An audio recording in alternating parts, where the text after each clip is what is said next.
تحفظ دین کا کارواں رواں دواں، علماء کا ساتھ دو، آؤ سب کے سب یہاں۔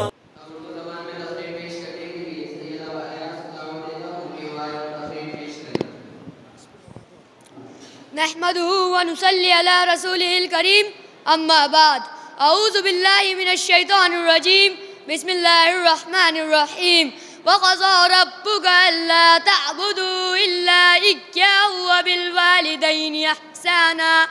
محترم صدر جلسہ اور حاضرین اکرام، آج کی اس روحانی مجلس میں میری تقریر کا عنوان ہے ماں باپ کا درجہ۔ دعا کریں کہ اللہ تعالیٰ مجھے اخلاص کے ساتھ بولنے اور ہم سب کو اس پر عمل کرنے کی توفیق عطا فرمائے۔ تقریر شروع کرنے سے پہلے ایک شعر سماعت فرما لے۔ اے ضیا ماں باپ کے سائے کی ناقدری نہ کر، اے ضیا ماں باپ کے سائے کی ناقدری نہ کر، دھوپ کاٹیں گی بہت جب یہ شجر کٹ جائیں گا۔ محترم حضرات، قرآن کریم کی بہت ساری آیات اور بہت سی حدیث میں ماں باپ کے حقوق اور ان کے مقام و مرتبے کو بیان کیا گیا ہے۔ چنانچہ سورہ بنی اسرائیل کے رکوع نمبر 3 میں، جس کا ایک ٹکڑا میں نے خطبے میں تلاوت کیا ہے، اس کا ترجمہ یہ ہے کہ اور آپ کے رب نے حکم دیا ہے کہ تم اللہ کے سوا کسی کی عبادت نہ کرو اور ماں باپ کے ساتھ اچھا سلوک کرو۔ اگر تمہارے سامنے تمہارے ماں باپ میں سے کوئی ایک یا دونوں بڑھاپے کی عمر کو پہنچ جائے تو ان کو اف بھی نہ کہو اور نہ ہی ان کو جھڑکو، ان کے ساتھ نرم بات کہو اور ان کے آگے عاجزی کا بازو جھکا دو اور کہو کہ اے میرے پروردگار، ان دونوں پر رحم فرما جیسا کہ انہوں نے مجھے بچپن سے پالا ہے۔ محترم حضرات، ایک حدیث میں حضرت ابو امامہ رضی اللہ فرماتے ہیں کہ ایک صحابی حضور صلی اللہ علیہ وسلم کے پاس آئے اور انہوں نے پوچھا، اے اللہ کے رسول صلی اللہ علیہ وسلم، ما حق الوالدین، ماں باپ کا کیا حق ہے؟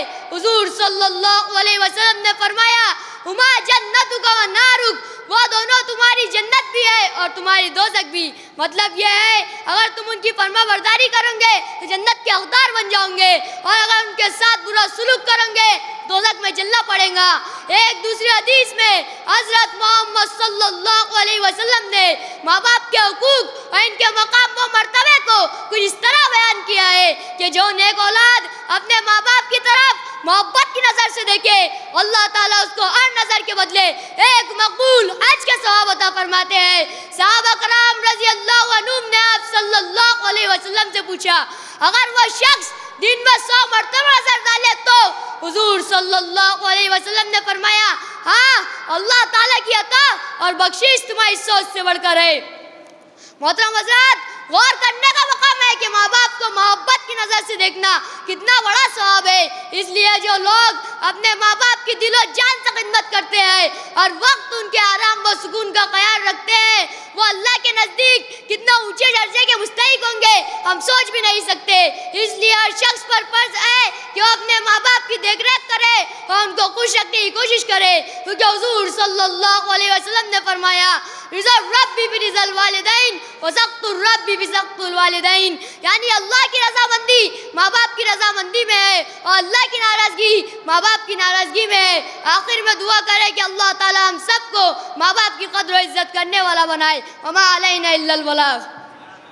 ہے ہند میں انوکھا مرکز تحفظ دین، یہ دین کا ترجمہ ہے مرکز تحفظ دین۔